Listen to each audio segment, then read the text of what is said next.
Good morning, everyone, and I'll call this meeting to order.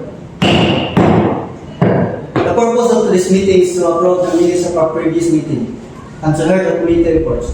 Secretary, please read the minutes of our last meeting. Thank you, Mr. Chair.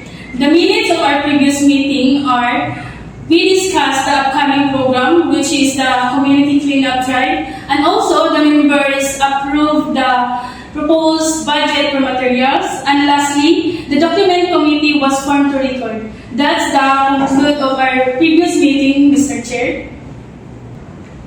Thank you, Secretary. The minutes have been read. Do you have any corrections to the minutes, sir?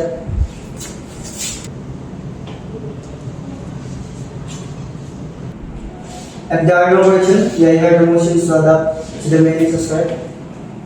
Mr. Chair, I move the minutes of the previous meeting be adopted as read. And second motion. It has been moved and seconded that the minutes of the previous meeting be adopted as read. Those in favor, please raise your right hand.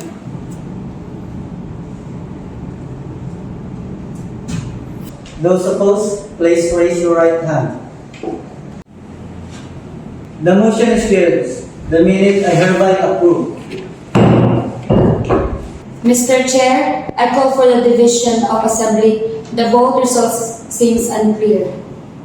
A division has been called. All those in favor, please raise your right hand. Secretary, please count.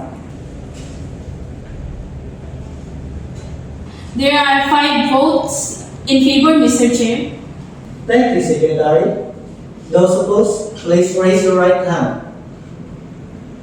There are no votes opposed, Mr. Chair. Thank you. The motion is carried. The minutes of our previous meeting is officially approved and adopted. We will now proceed to the committee reports. Secretary, please read the committee reports. Thank you, Mr. Chair. The Finance Committee reports that the budget for Community Cleanup Drive has been fully approved and ready for release. Mr. Chair, I raise to a point of information. State your plan. I just want to clarify that the approved budget also include transportation expenses for volunteers. Yes, Mr. Cayetona, the committee decided to include transportation costs in the final budget plan to ensure smooth participation from all voters. Thank you for the clarification, Secretary. Are there any further questions? If none, we shall proceed.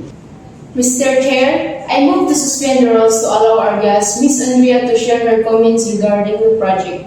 I second the motion. It has been moved and seconded that the rules be suspended to allow a non-member to speak. All those in favor, please raise your right hand. Those opposed, please raise your right hand. The motion is carried. Ms. Andrea, you may now speak. Thank you, Mr. Chair. I would like to commend the group for the effort and cooperation shown.